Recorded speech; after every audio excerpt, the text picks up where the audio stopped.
LA 침례교회 주일 오전 예배에 함께 참석하신 모든 분들을 주님의 이름으로 환영합니다. 오늘은 12월 첫 주를 맞이해서 제가 12월에 말씀드린 대로 예수 그리스도의 탄생과 관련된 말씀을 함께 나누기 원합니다. 오늘 그 첫 시간으로 마태복음 1장 17절에 있는 우리 한 절의 말씀인데요. 우리 1장 상반부에 있는 전체 내용을 우리가 말씀 속에서 살펴보겠습니다만, 이 시간에는 마태복음 1장 17절 말씀 한 절 함께 읽고 오늘 함께 말씀을 나누도록 하겠습니다. 제가 하나님의 말씀을 받들어 읽겠습니다. 마태복음 1장 17절 한 절의 말씀입니다. 그러므로 아브라함부터 다윗까지의 모든 세대가 14세대요. 다윗부터 바벨론으로 끌려갈 때까지 14세대요. 바벨론으로 끌려간 때부터 그리스도까지 14세대라. 오늘 이 본문의 말씀을 중심으로 함께 나누게 될 말씀의 제목은 14, 3, 42입니다. 무슨 말씀 제목이 이러냐 생각하실 수도 있는데, 여기 부제로 제가 예수님의 탄생의 징조들 이런 제목을 달았습니다. 과연 이 숫자가 무엇을 의미하는지 이제 말씀 속에서 제가 하나하나 설명을 드릴 텐데, 말씀을 위해 잠시 기도하고 함께 말씀을 나누도록 하겠습니다. 살아계신 아버지 하나님 감사합니다. 온 세상 우주 만물이 하나님께서 계획하신 대로 운행되고 있고, 또 성경이 분명히 우리에게 가르치고 계시는 대로 마지막 때를 향해서 숨가쁘게 움직이고 있다는 사실을 인해서 다시 한번 감사를 드립니다. 인간적인 관점에서 여러 가지 고통스럽고 참 감내하기 어려운 일들이 현존하는 것이 사실이지만은, 그럼에도 불구하고 예수님께서 다시 오시겠다고 약속하신 그 약속이 성취되기 위해서 부득불 일어나야 할 일들이기 때문에 우리가 그 가운데 있지만은 기쁨으로 이 기간들을 잘 견딜 수 있다고 믿습니다. 다시 한번 우리에게 그런 분명한 믿음과 확신을 허락해 주신 것을 감사드리고, 오늘 함께 나누게 될 말씀 속에서 예수 그리스도께서 이 땅에 오셔야만 했던 분명한 이유, 그리고 하나님께서 그것을 예비해 가셨던 모든 과정들, 그것이 얼마나 아름답게 조화스럽게 이루어졌고, 또 그것이 오늘날 우리에게 큰 유익과 또 힘의 근간이 되는지 이 말씀을 통해서 확인해 볼 수 있도록 주님 도와주시기 원합니다. 말씀 전하는 소정을 주님께 의탁드립니다. 주님께서 용처대로 사용하심으로써 살아계시는 하나님 한 분만이 모든 영광과 존귀를 받으시기를 간절히 바라오며 예수님의 귀하신 이름으로 기도했습니다. 아멘. 자리에 앉으십시오. 우리 여기 앞에 보이는 사진을 보시면 동양 사람들은 아닙니다만 서양 사람들이 이제 가족을 이루고 있는 모습을 볼 수 있어요. 여러분 몇 세대나 보이시나요? 대략 3세대가 있죠. 그죠? 앞에 보이는 연로하신 할아버지 할머니가 아마도 1세대인 것 같고, 그 다음에 그 아래에 있는 이제 자녀들의 자손들까지 3대가 이렇게 함께 모여 있는 모습을 보실 수가 있습니다.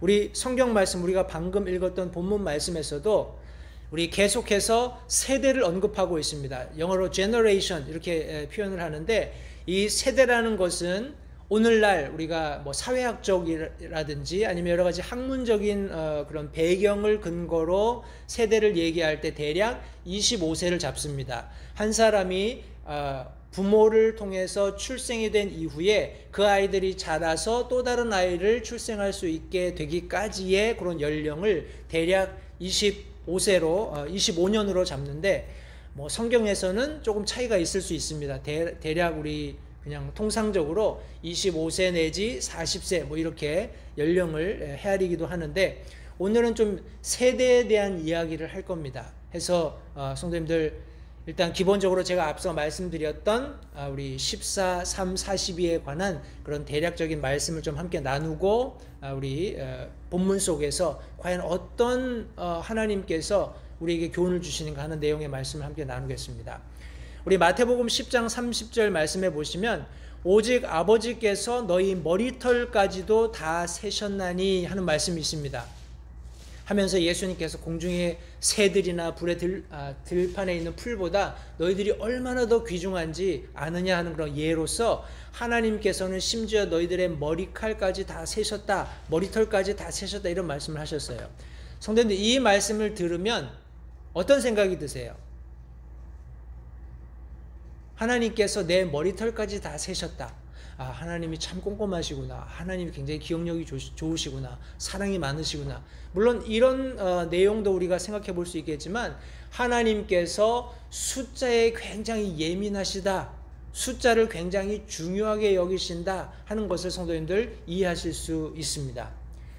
우리 성경 공부를 하는 여러 방법이 있습니다. 뭐 인물 중심, 책별 중심, 주제별, 뭐 여러 가지 다양한 방법들이 있는데, 그런 방법들 중에 하나가 무엇인가 하니 성경에 나타난 숫자들을 연구하는 겁니다. 해서 그런 학문이 따로 있고 거기에 정통한 분이 기록해 놓은 책을 근거로 해서 제가 여기 숫자들을 성도님과 함께 설명해 드리기 원하는데, 하나님께서 성경 원문을 우리 뭐 세 가지 얘기하지만 특별히 두 가지, 우리 히브리어와 헬라어, 그리스어로 기록하게 하신 이유는 뭐 학자들마다 의견이 분분하죠. 왜 영어로 하지 않았냐, 왜 한국말로, 아름다운 한국말로 하지 않았느냐, 뭐 여러 가지 다양한 이유들이 있겠습니다만, 독특하게 히브리어하고 헬라어는, 그리스어는 그 각각의 알파벳들이 숫자를 표시합니다. 숫자를 나타내요. 비근한 예로, 글쎄 왜 그렇게 됐는지 제가 정확히 이해는 못하겠습니다만, 지금 코로나 바이러스 이 변이들이 막 생겨나잖아요.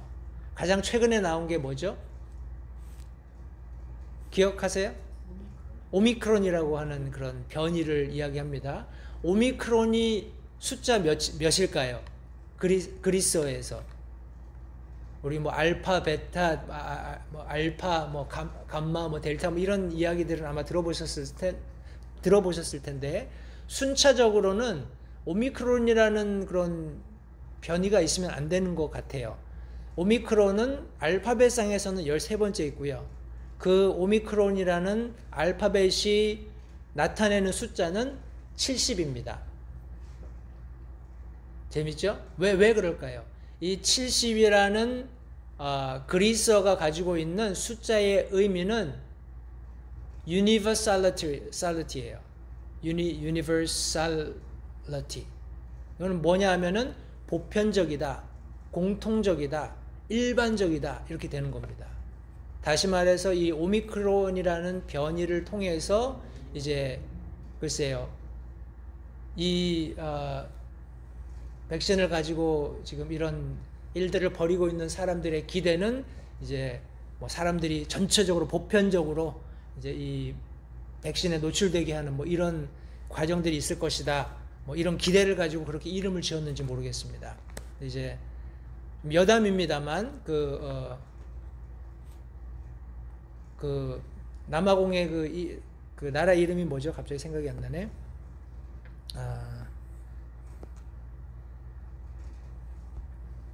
남아공항의 보츠와나에서 이제 그 오미크론 변이가 있어서 막 뭐 폐쇄가 되느니 어쩌니 이런 이야기를 많이 했었는데, 보츠와나 정부에서 말하기를 우리 공개할 수 없는 그런 국가의 외교관인데 fully vaccinated 된 사람입니다. 그 사람에게서 처음 이 오미크론 변이가 발견되었다라고 발표를 했고, 그리고 우리 코비드 관련된 변이가 발생되는 것은 오직 이 fully vaccinated 된 사람들, 그러니까 fully 백신을 받은 사람들에게서만 발견된다라는 그런 신문 기록을 어떤 분이 제게 포워드해 줘서 제가 가지고 있습니다. 성도님들, 이런 뭐 이제 그거는 좀 다른 사이드 이야기입니다만, 이런 모든 되어지고 있는 일련의 과정들이 사람들은 자기들의 생각을 가지고 심지어 변이의 이름조차도 만든다고 생각할지 모르지만, 그 이면에 하나님께서 계획하신 모든 것들이 하나하나 진행되고 있다는 것을 다시 한번 염두에 두시고, 제가 오늘 본문 속에서 함께 성도님과 나누기 원하는 숫자 세 가지를 잠시 설명을 좀 드리겠습니다. 우리 14라는 숫자는 성경 안에서 deliverance 아니면 salvation, 이렇게 구출 혹은 구원을 나타냅니다.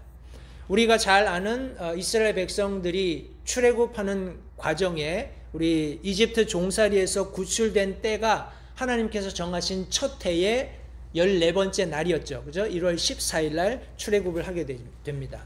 그리고 우리가 읽었던 본문에서 숫자 14가 연속해서 3번 등장합니다. 그죠? 아브라함에서 다윗까지 모든 세대가 14세대, 다윗부터 바벨론에 끌려갈 때까지 14세대, 그리고 바벨론으로 끌려간 때부터 그리스도까지 14세대. 제가 좀 이따 3을 설명하면서 조금 더 말씀을 드릴게요. 그리고 사도 바울 일행이 이제 로마로 압송되는 과정 가운데 폭풍을 만나서 어려움을 겪는 과정 속에 폭풍을 만난 지 나흘에 되는 날 구출받는 그런 장면을 사도행전 27장 33절부터 34절이 말씀하고 있습니다. 성도님들, 이 성경에 기록된 모든 말씀들, 일어난 모든 어떤 사건 사고들 우연인 것 같지만 그 이면에 필연적인 하나님의 섭리가 있다는 것을 다시 한번 생각해 보시기 바라요. 그리고 우리 사도행전을 읽다 보면 이제 이방인들이 어떻게 구원받느냐 하는 그런 부분들에 대해서 논쟁이 있어서 사도 바울이 이제 예루살렘에 가서 최종적인 우리 이방인들도 믿음으로 구원 얻는다라는 그런 어떤 결론을 얻게 되는 그런 장면이 기록되어 있는데, 갈라디아서 1장, 갈라디아서 2장, 또 사도행전 15장 이런 내용들을 살펴보면 우리 그 내용들을 가지고 우리가 요약해 보건대, 사도 바울이 구원받은 지 14년째 되던 해에 이방인들도 믿음으로 구원 얻는 그런 은혜가 교회에서 인정되는 일이 있게 됩니다. 그런 선포가 있기까지 사도 바울의 이름이 14번 언급됩니다. 대단하죠?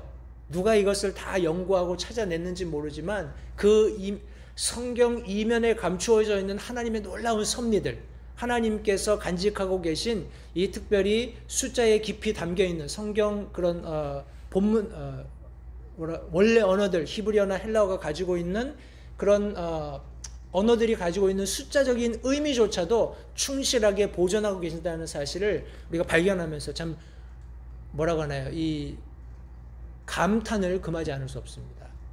우리 숫자 3을 한번 살펴볼까요? 숫자 3이 성경 안에서 의미하는 것은 부활 혹은 신성한 완성, 완전 혹은 완전함 뭐 이런 것들을 의미합니다.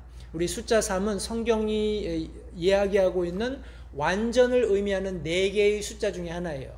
우리 그 4개의 숫자가 바로 3, 7, 10, 12입니다. 이 4가지 숫자가 성경에서 완전을 의미합니다. 우리 숫자 3을 우리가 성경에서 접하게 될 때 이것들은 주로 거룩한 것들하고 많이 연관이 있습니다. 해서 우리 하나님의 삼위를 얘기할 때도 성부 하나님, 성자 예수님, 그리고 우리 성령 하나님 이렇게 이야기를 합니다. 인간을 이야기할 때도 몸, 혼, 영 이렇게 이야기하죠. 그리고 가정 안에서도 아버지와 어머니와 자녀들을 우리가 이렇게 세 어떤 가정의 구성 요소로 언급을 합니다. 성도님들, 아버지가 둘이 있거나 어머니가 둘이 있는 이런 가정은 존재하지 않습니다. 사람들이 이 하나님께서 완성하시고 완벽하게 하나님의 성품 안에서 퍼펙트하게 디자인해 놓은 이 가정을 파괴하려는 사탄의 술수일 뿐이라는 사실을 다시 한번 기억하시기 바라고, 마태복음 28장에 언급되어 있는 침례에 관해서도 아버지의 이름과 아들의 이름과 성령의 이름으로 침례를 베풀 것을 말씀해 놓으셨습니다. 그래서 침례의 포뮬라를 이야기할 때도 우리 3이라는 숫자가 사용됩니다. 이스라엘에는 3대 명절이 있죠. 3대 명절이 뭐죠? 유월절, 오순절, 장막절, 이 3개가 이스라엘의 3대 절기입니다. 겟세마네에서 예수님께서 3번 기도하셨죠. 그리고 베드로가 예수님을 3번 부인했고 예수님께서 그를 찾아가셔서 3번 질문을 던지심으로 그의 어떤 뭐라고 할까요? 예수님을 향한 그런 뭐라고 얘기해야 되나요? 길티한 마음을 하나님께서 이렇게 녹여주셨어요. 그리고 다시 재헌신할 수 있는 기회를 허락해 주신 것도 3이라는 숫자가 사용되었습니다. 그리고 특별히 요한계시록에 가면 예수님을 송영하는, 우리 어린 양으로 그 성경이 묘사하고 있는 예수님을 송영하는 그런 어떤 횟수들도 3이라는 숫자와 굉장히 연관이 깊습니다. 여기 우리가 잘 알고 있는 표현입니다. 예수님에 대해서 지금도 계시고 전에도 계시고 장차 오실 분, 영어로는 He which is and was and is to come, 이런 표현을 쓰고 있습니다. 그리고 예수님에 대해서 신실하신 증인이시고 죽음에서 처음 나신 분이고 이 땅의 왕들의 왕자, 프린스가 되신다라는 그런 말씀도 있고요.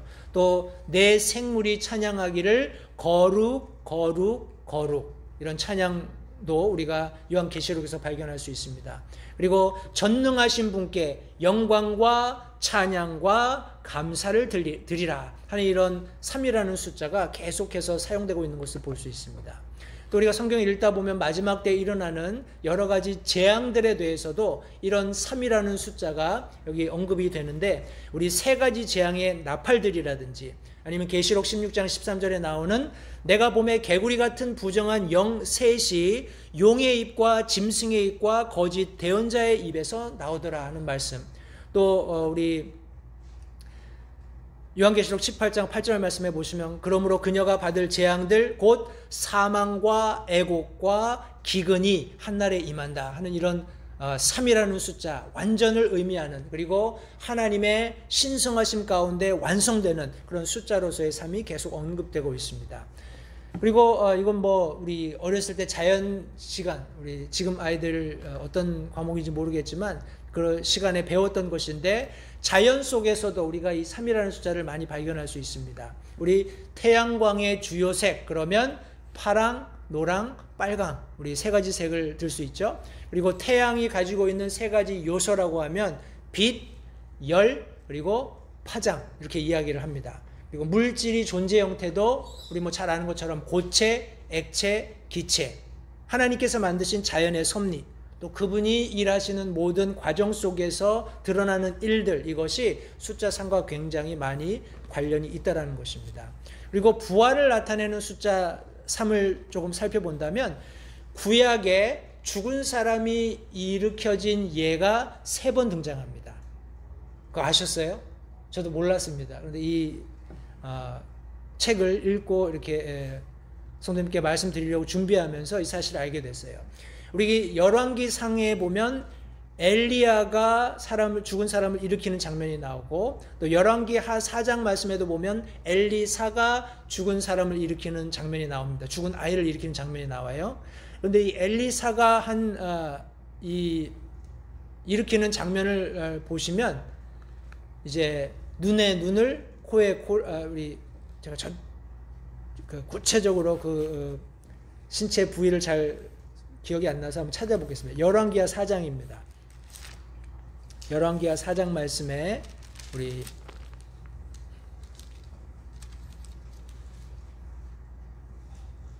수냄 여인과 관련된 그런 이야기 있는데, 34절에 있습니다. 아이 위로 올라가서 보십시오. 이 아이를 살리기 위해서 엘리사가 어떤 그런 행동을 하는지 한번 보세요. 열왕기하 4장 34절입니다. 아이 위로 올라가 그 위에 엎드리고 자기의 입을 그 입에, 자기의 눈을 그의 눈에, 자기의 손을 그의 손에 대고 아이 위에 자기 몸을 펴니 아이 살이 따뜻해졌다라고 묘사하고 있죠. 여기 보면 세 가지를 했습니다. 자기 입을 그 아이 입에, 자기 눈을 그 아이의 눈에, 그리고 자기 손을 그 아이의 손에 펼치는 이런 세 가지, 숫자 3이 다시 한번 이 말씀 속에서 부활을 나타낸다 하는 것을 우리가 확인할 수 있습니다. 열왕기하 13장 말씀에 보시면 우리 엘리사의 무덤에 던져진 죽은 사람이 살아나는 그런 장면도 기록되어 있고, 이렇게 3번 구약에 죽은 사람이 살아나는 사건을 설명하고 있습니다. 해서 숫자 3은 부활, resurrection을 의미한다는 것을 알 수 있고요. 또 민족적으로 이스라엘 백성이 출애굽을 했을 때 계속해서 하나님께서 모세에게 명령하셨던 것이 바로에게 가서 며칠 길을 간다고 말하라고 하셨죠? 사흘길, 3일입니다. 그죠? 3일 길을 감으로써 영적으로 이스라엘 백성들이 다시 새롭게 부활하는 그런 노예의 신분으로부터 하나님의 백성으로 거듭나는 그런 일들이 그 숫자 3이라는 것 속에 들어있다는 것을 알 수 있습니다. 그리고 예수님의 백성들과 예수님의 재림, 이것이 연관되어서 설명된 성경 구절이 3개 있어요. 그것이 고린도전서 15장 22절부터 23절, 그리고 빌립보서 3장 20절부터 21절, 또 데살로니가전서 4장 16절, 이렇게 3 구절이 특별히 하나님의 백성들과 우리 예수님의 특별히 재림하고 실제적인 연관이 있다는 것을 드러내놓고 있습니다. 성도님들, 우리 40이라는 숫자를 제가 마지막으로 말씀을 드릴게요. 왜냐하면 보십시오. 12세대, 12세대, 12세대, 14세대죠. 14세대, 14세대, 14세대. 3번 언급이 되었는데 이 숫자를 다 더하면 42가 됩니다. 해서 제가 제목을, 오늘 설교의 제목을 14, 3, 42라고 했는데, 이 의미는 우리 하나님께서 성경에 우리 분명하게 기록해 놓으신 대로 아브라함부터 다윗까지가 14세대, 한 그런 묶음의 세대입니다. 그리고 다윗으로부터 바벨론 포로 시대까지가 14세대, 또 다른 하나의 묶음이에요. 그리고 바벨론 포로 시대에서부터 예수 그리스도까지가 14세대, 14세대라는 의미를 지금 3번 언급하셨어요. 다시 말해서 구원하시겠다라는 것을 분명하게 확실하게 완성시켜 주시는 그런 장면을 여기 성경이 말씀하고 있는 겁니다. 해서 이 14세대가 3번 있는 것을 전체에 더하면 우리 42가 되는데, 우리 42라는 숫자는 성경 안에서 Lord's Event, 다시 말해서 예수 그리스도께서 출현하시는 혹은 강림하시는 것을 의미하는데, 이것은 첫째 예수 그리스도의 초림과 재림을 모두 포함하고 있습니다.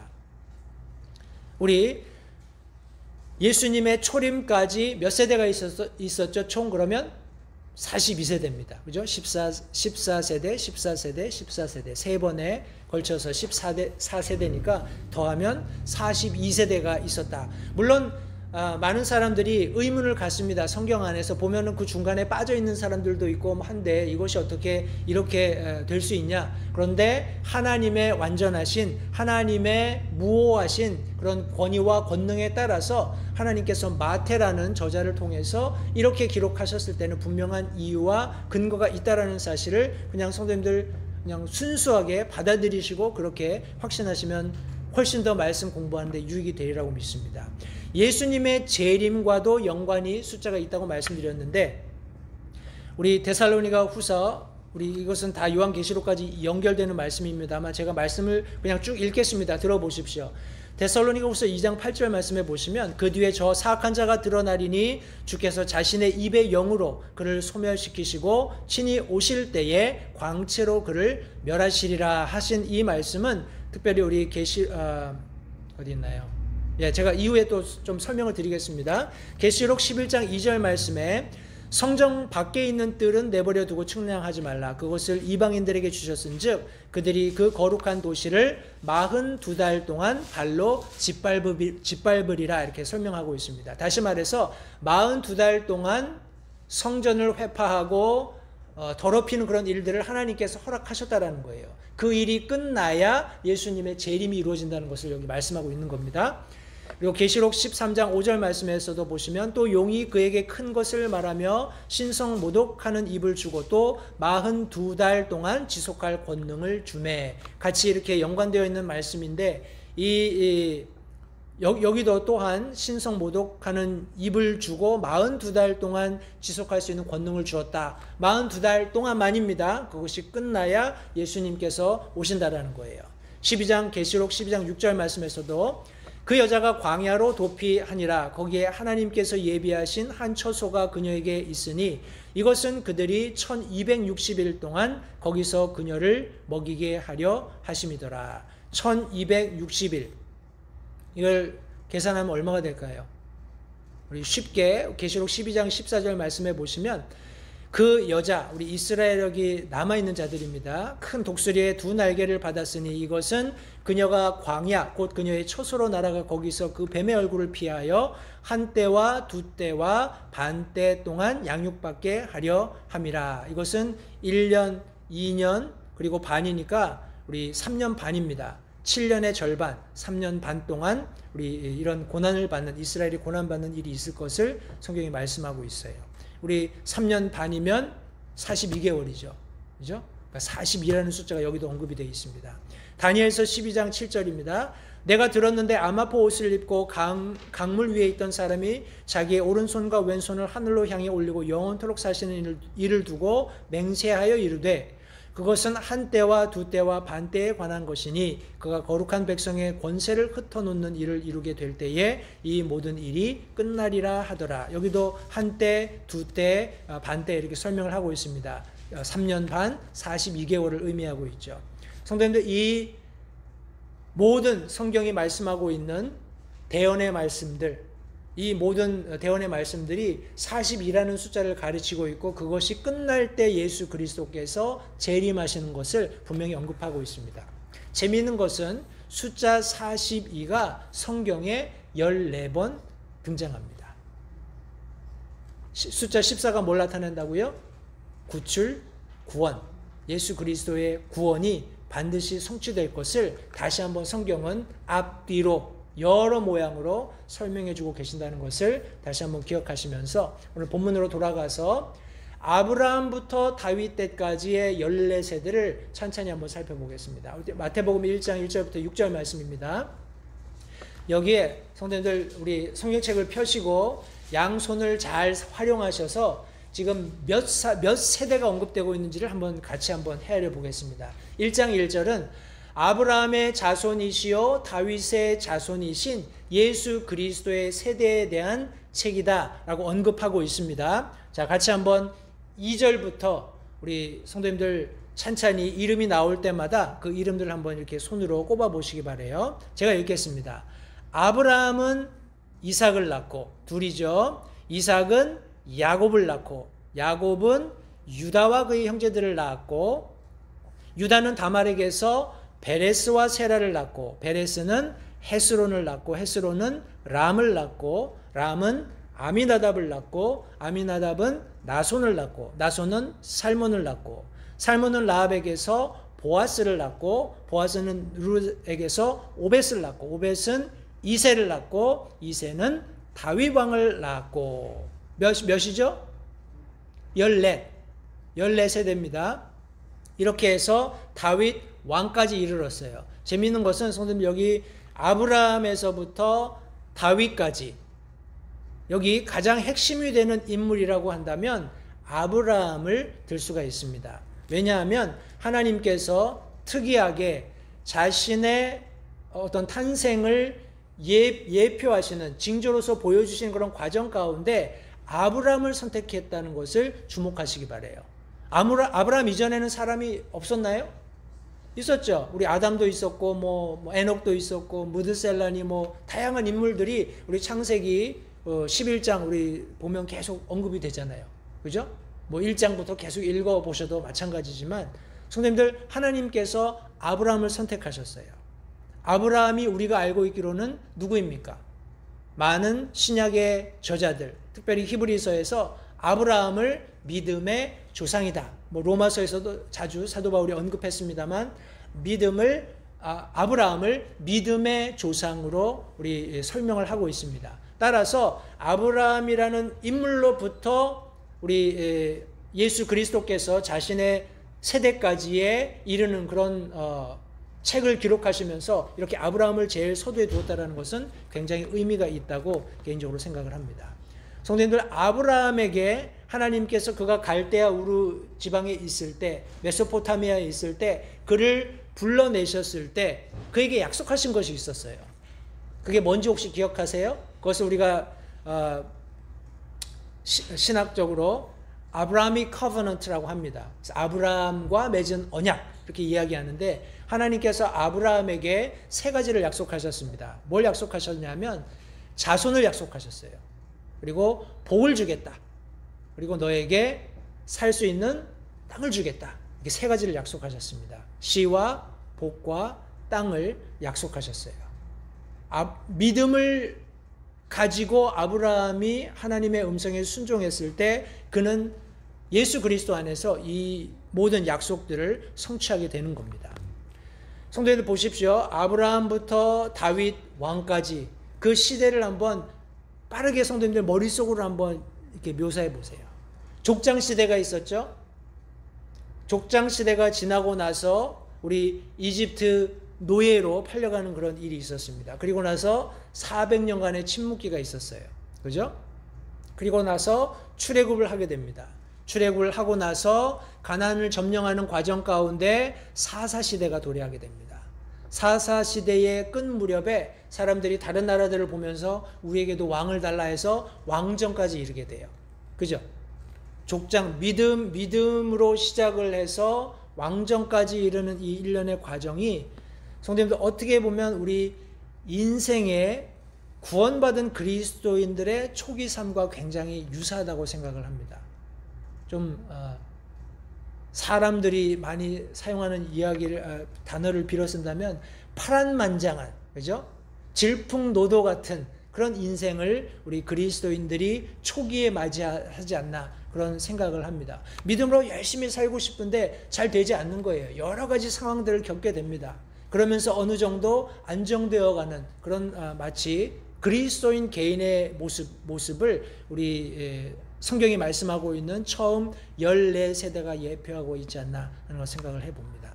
성도님들, 그 안에는 하나님께서 기록해 놓으신 예수 그리스도의 세대에 관한 기록의 첫머리에 우리 3명의 여인의 이름이 언급되어 있습니다. 3절 말씀에는 유다가 다말에게서 베레스와 세라를 낳았다고 했는데, 이 다말이라는 여인은 유다의 며느리였죠.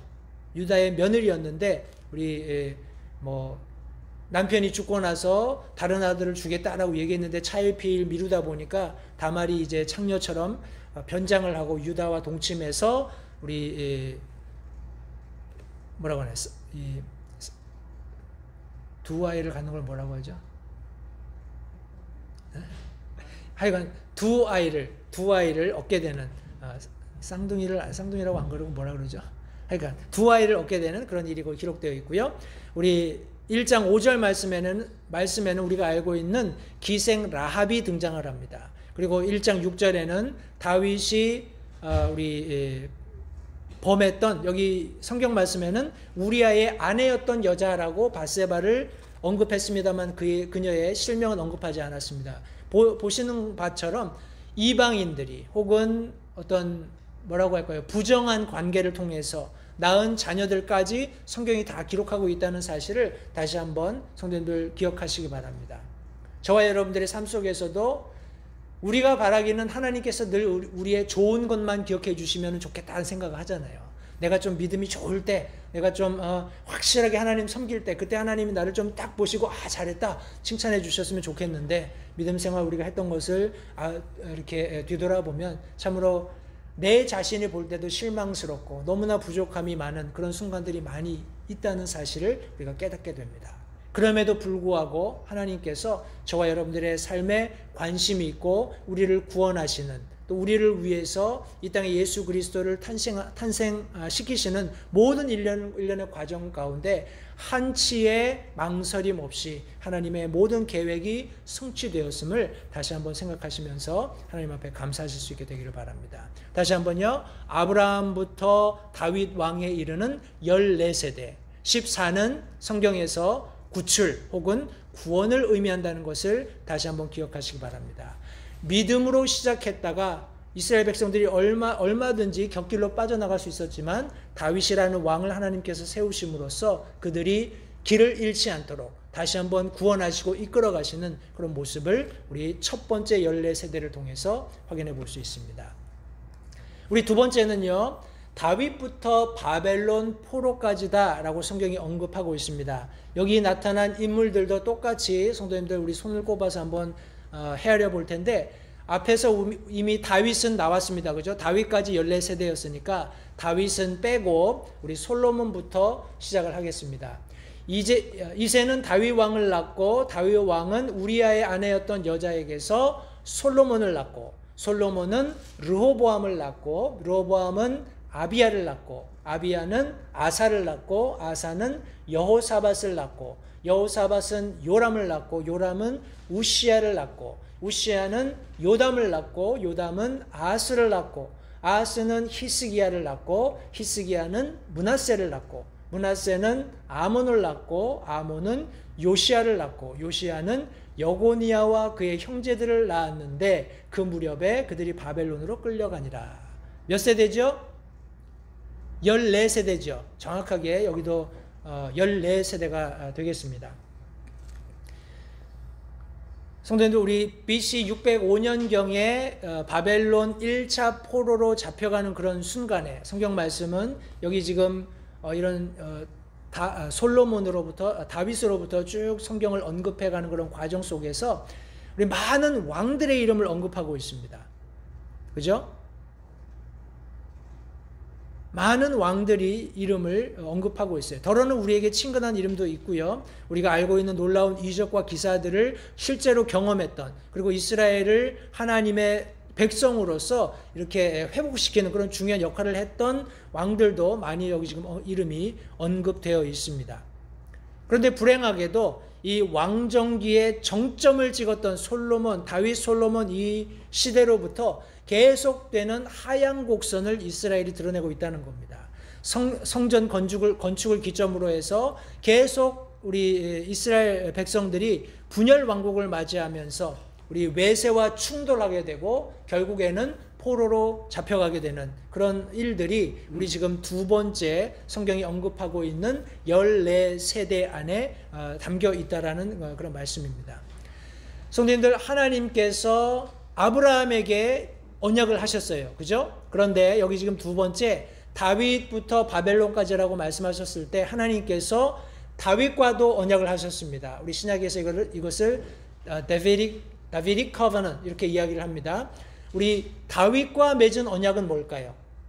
하나님께서 다윗에게는 뭘 약속하셨을까요?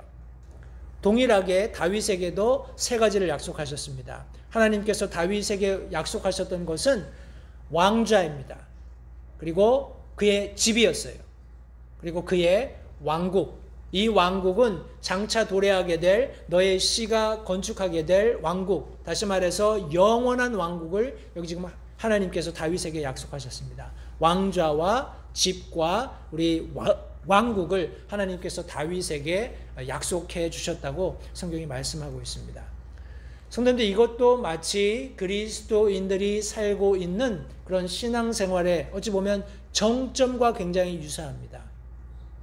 성도님, 우리가 하나님의 말씀을 읽다 보면 하나님의 말씀의 원리들이 굉장히 강력하게 우리의 삶을 붙드시는 그런 경험들을 여기저기 할 수 있어요. 그죠? 어떤 경우에는 다양한 주제들이 우리의 그런 시선을 붙잡습니다. 그래서 거기에 굉장히 집중하게 되잖아요.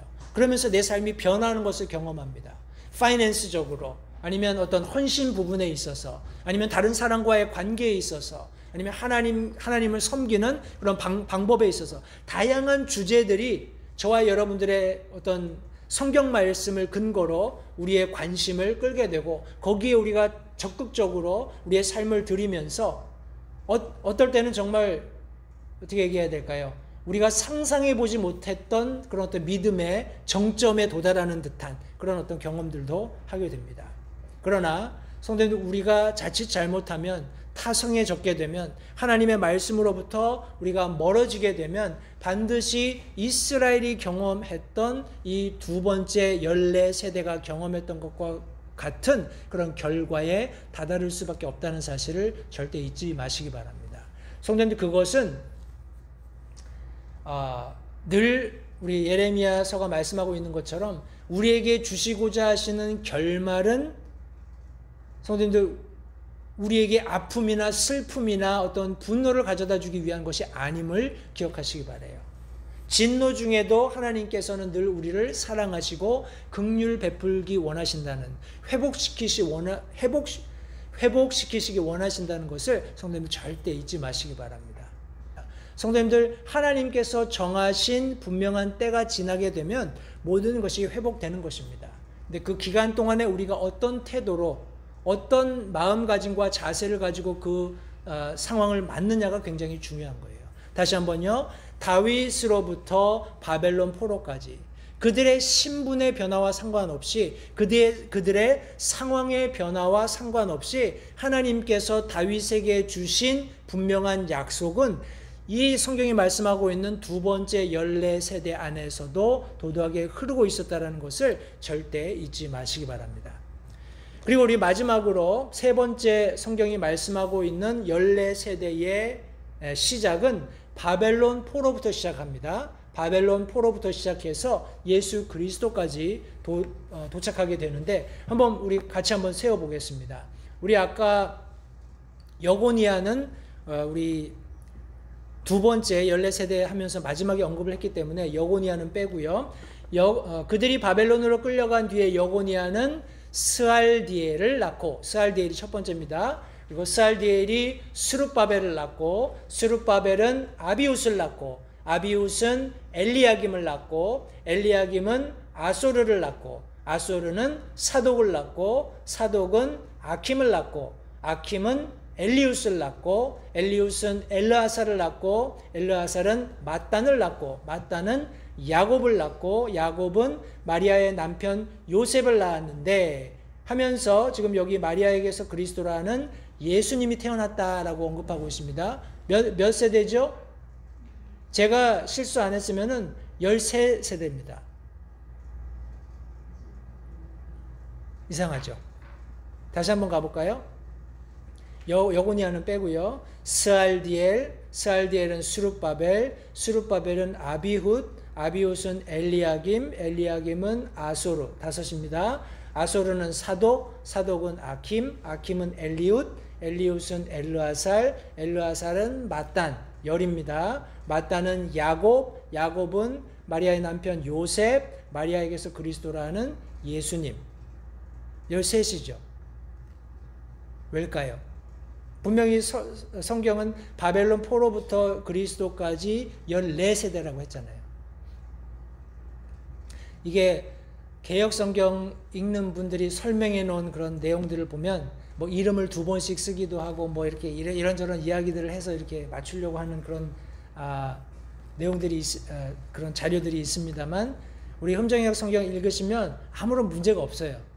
우리 세 번째 14세대도 저는 개인적으로 아무런 문제가 없습니다. 제가 질문을 던질 이유는 성도님들이 이렇게 조금 더 감동적으로 이 말씀을 받으라고 제가 그렇게 말씀을 드렸는데 우리 마지막 부분에 보시면 16절에 1장 16절에 야곱은 마리아의 남편 요셉을 낳았다라고 말씀하고 있습니다. 여기 요셉을 누구와 연관시키고 있습니까? 마리아와 연관시키고 있죠. 마리아의 남편인 요셉이다라는 것을 언급하고 있는 겁니다. 그런데 여기 뭐라고 얘기하냐면 요셉을 낳았는데 거기서 끝난 거예요. 그리고 예수님은 누구에게서 나왔다고요? 마리아에게서. 마리아가 따로 한 세대로 나눠지는 거예요. 이해가 되시나요? 그러니까 마리아가 한 세대를 차지하는 겁니다. 그리고 예수님이에요. 자, 제가 이 말씀을 드리는 이유는 예수님께서 동정녀 탄생을 처음 예고하신 데가 어딘가요? 예수님께서 여자의 그런 후손으로 오실 것을 어디에서 제일 먼저 말씀하셨나요? 창세기죠. 창세기 3장. 우리가 흔히 얘기하는 뭐 원시복음 이런 이야기를 합니다. 성도님들 기억하세요. 예수님은 여기 지금 인간의 혈통, 비록 아브라함, 다윗, 이런 성경에서 네로라는 가장 위대한 인물들을 언급한다 할지라도 그 인물들과 혈육적인 그런 관계에 있어서 어떤 의미에서는 아무런 관계가 없는 독특한 세대, 달리 말한다면 이 모든 세대를 포함하고 있는 또 다른 하나님께서 예정하신 한 세대로서의 예수 그리스도의 탄생을 성경이 지금 징조로서 보여주고 계신 거예요. 다 보십시오. 지금 우리가 읽었던 마태복음 1장 2절부터 쭉 말씀해 보시면 아브라함이, 이삭이, 야곱이 다 뭐예요? 남자죠. 남자 이름을 언급하고 있습니다. 그리고 비록 이방 여자를 통해서 혹은 창녀를 통해서 자녀를 낳았더라도 그 여자의 이름이 대표되는 것이 아니라 이 여자에게서 이렇게 낳았다. 이렇게 이야기를 설명을 하고 있어요. 그죠? 그런데 우리 마태복음 1장 16절은 야곱은 요셉을 낳았는데 이 요셉은 마리아의 남편이었고 그걸로 끝난 거예요. 그리고 마리아에게서 독특한 한 세대에서 그리스도라고 하는 예수님이 탄생하셨다라고 말씀함으로써 창세기에서 말씀하셨던 여자의 씨로 오시는 예수님을 지금 여기 성경이 언급하고 있는 것입니다. 성도님들 보십시오. 우리 예수님께서 처녀의 몸을 빌어서 여자의 후손으로 오셨다는 것, 이것이 지금 성경이 말씀하고 있는 마지막 14세대의 핵심입니다. 끝마침이에요. 새로운 시작을 의미합니다. 앞에 있었던 모든 세대들을 망라해서 하나님께서 전혀 새로운 시대를 지금 출발하시는 그런 장면을 성경이 묘사하고 있는 것입니다. 예수 그리스도께서 처녀의 몸을 통해서 여자의 후손으로 오시게 되는 42세대를 지나면서 예수님께서 약속하셨던 그런 완전한 구원을 성취하시는 그런 놀라운 일을 지금 여기 성경이 설명하고 있다는 사실을 다시 한번 잊지 마시기 바라요. 성도님들, 이 과정들을 보십시오. 포로 귀한 시대입니다. 많은 시대적인 변화에 휩싸여 있었어요. 과거에는 우리 구약 성경을 쭉 읽다 보면 이스라엘이 역사의 주체였습니다. 그죠? 그런데 더 이상 이스라엘이 역사의 주체가 아니에요. 역사의 주체가 누굽니까? 다니엘이 우리 느부갓네살 왕의 그런 꿈을 해석해 줄 때 설명했던 것처럼 메데 페르시아, 바벨론, 그리스, 로마로 이어지는 그런 파란만장한 역사의 소용돌이 속에서 역사의 주체가 더 이상 못 되고 우리 포로 시절을 거치면서 이렇게 주변국으로 전락하게 되는 그런 역사적인 실제적인 그런 상황을 이스라엘이 맞이하고 있다라는 것을 성도님들 이해하실 수 있게 되기를 바랍니다. 그러면서도 그들이 놓지 않았던 것이 무엇이냐면 우리 함께 모여 예배하는 것. 그래서 우리 나중에 신약 말씀 쭉 보시면 회당이 많이 등장하잖아요. 그죠? 우리 영어로 synagogue 이렇게 얘기하는데 이 회당은 이스라엘 민족들이 포로 생활하면서 이렇게 조직했던 어찌 보면 이스라엘 민족들만이 독특하게 가지고 있는 유대인들의 그런 어떤 교육기관, 종교 어떤 훈련을 받는 기관으로 이렇게 성경이 일반 그런 사전들이 정의하고 있습니다. 이 회당은 성인 남자가 한 10여 명 정도 모이면 회당을 구성할 수 있었어요. 성인 남자가 10명이니까 거기는 여자가 참석할 수 없으니까 남자들이 그렇게 10명 정도 되면 이렇게 회당으로서 거기서 성경을 강론한다거나 아니면 그런 종교적인 어떤 일들을 볼 수 있었던 거죠. 우리가 아는 것처럼 이 회당도 나중에 변질이 됐습니다. 그죠? 정치적인 색을 띠면서 여러 가지 그런 그 당시에 힘을 발휘했던 로마 정부라든지 이런 정권과 결탁을 해서 여러 가지 종교적인 힘을 빌어서 어떤 정치적인 활동을 하려고 했던 많은 사람들이 그 이면에 존재했던 것을 우리 성경이 묘사하고 있습니다. 사도 바울이 가장 타겟으로 삼았던 그런 전도처들도 이런 회당들이었습니다. 유대인들이 있는 곳에는 어디든지 회당이 있었으니까요. 성도님들 보십시오. 우리 이런 어떻게 얘기해야 될까요? 그런 근근히 그들의 신앙적인 명맥을 이어가고 있었던 그 시점에 예수님께서 도래하심으로써 예수님께서 우리 하나님께서 계획하셨던 예수 그리스도 안에서 계획하셨던 완성된 약속을 허락해 주셨다는 겁니다. 아브라함에게도 하나님께서 약속하셨습니다. 그죠? 다윗에게도 약속하셨어요. 그러나 이 모든 약속들이 가령 성도님들 이것이 이스라엘에게만 귀속된 것이라고 해도 우리가 전혀 부러워할 이유가 없는 것이 예수 그리스도 안에서 얻어지는 약속 때문에 그렇습니다.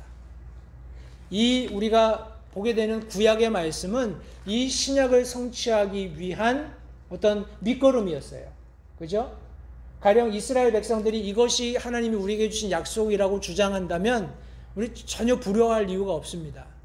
이 안에서 이스라엘 백성들이 찾을 수 있는 약속이라는 것이 땅, 복, 씨, 그죠? 그리고 왕좌, 집, 그리고 왕국 이런 것이라면 그 모든 것이 우리 신약, 새롭게 예수 그리스도 안에서 우리에게 주신 약속 가운데 모두 녹아져 있고 포함되어 있다는 겁니다.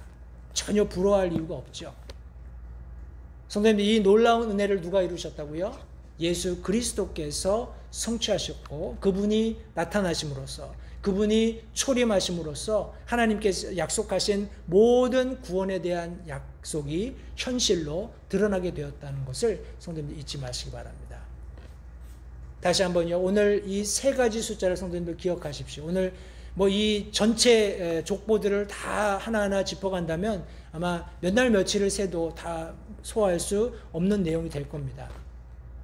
오늘 제가 세 가지 숫자, 그리고 성경이 말씀하고 있는 14세대를 세 번에 나누어서 성도님과 함께 말씀을 나누었는데, 굉장히 많은 것들이 이 안에 함축되어 있기 때문에 따로 제가 특별히 정리를 하지는 않았습니다만, 성도님들 이 말씀을 묵상하시면서 다시 한번 이 숫자들을 찬찬히 상기해 보실 수 있으면 좋겠어요. 14라는 숫자가 무엇을 의미하는지, 3이라는 숫자가 무엇을 의미하는지, 그리고 42라는 숫자가 무엇을 의미하는지, 그리고 이 모든 것들이 예수님께서 오셔야만 했던 분명한 근거로서 어떻게 우리에게 오늘날 교훈을 주고 있는지 하는 말씀들을 찬찬히 살펴보시면 성도님들께, 특별히 우리 12월을 맞이해서 예수 그리스도의 탄생을 맞이하는데 굉장히 큰 어떤 도움이 되리라고 믿습니다.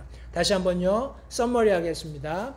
숫자 14는 구출 혹은 구원을 의미합니다. 해서 14세대를 하나님께서 3번 걸쳐서 내가 반드시 구출할 것이다, 반드시 구원할 것이다, 너희를 내가 구원하겠다 하는 내용으로 성경에 기록해 놓으셨어요. 그리고 숫자 3이라는 것은 부활을 의미하기도 하고 신성한 완전 혹은 완성을 의미합니다. 다시 말해서 이런 하나님께서 약속하신 구원, 구출은 반드시 성취된다는 겁니다. 그리고 숫자 42는 예수 그리스도의 출현, 우리 예수 그리스도의 초림과 재림을 모두 나타내고 있는데, 예수 그리스도의 출현을 통해서 하나님께서 완성하시겠다고 하신 그 구원이 성취되었다라는 것. 그리고 우리와는 상관없지만 7년 환란 기간 동안에 우리 후반에 있는 3년 반을 우리 대환란기라고 하잖아요. 하나님께서 사탄에게 그런 대환란기의 주도권을 주셨지만은 그것이 제한적이라는 것입니다. 42개월이 지나면 예수 그리스도께서 재림하심으로써 그 모든 고통을 이스라엘로부터 제거하시는 놀라운 일이 이루어질 것을 또한 성경이 말씀하고 있습니다. 하나님께서 약속하신 구원은 반드시 성취되는데, 그것은 예수 그리스도의 나타나심, 초림과 재림을 모두 포함해서 예수 그리스도의 나타나심으로 인해서 성취되게 된다는 사실을 다시 한번 기억하시면서, 다시 한번 마태복음 1장에서 우리가 함께 나누게 된 이런 14세대씩 3번 있는 42세대에 대해서 성도님들 말씀 읽을 때마다 예수님께서 놀랍게 하나님의 참 철저한 계획 가운데 오셨구나 하는 사실을 기억하면서 우리 다시 한번 하나님께 감사하는 우리 12월이 되었으면 좋겠습니다. 기도하겠습니다.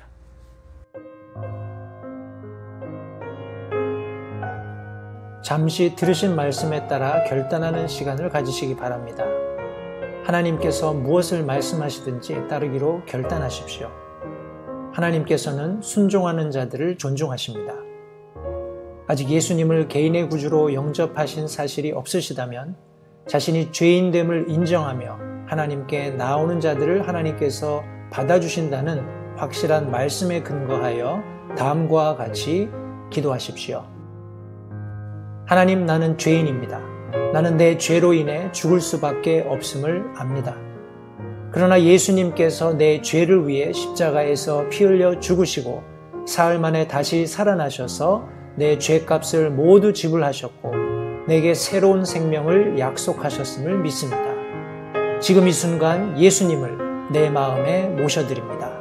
내 마음에 오셔서 나의 주와 그리스도가 되어주십시오. 예수님 이름으로 기도했습니다. 다음과 같이 기도하셨다면 여러분은 성경 말씀대로 구원을 받으셨습니다. 계속해서 주 안에서 함께 자라가는 복된 교제가 있기를 간절히 바랍니다.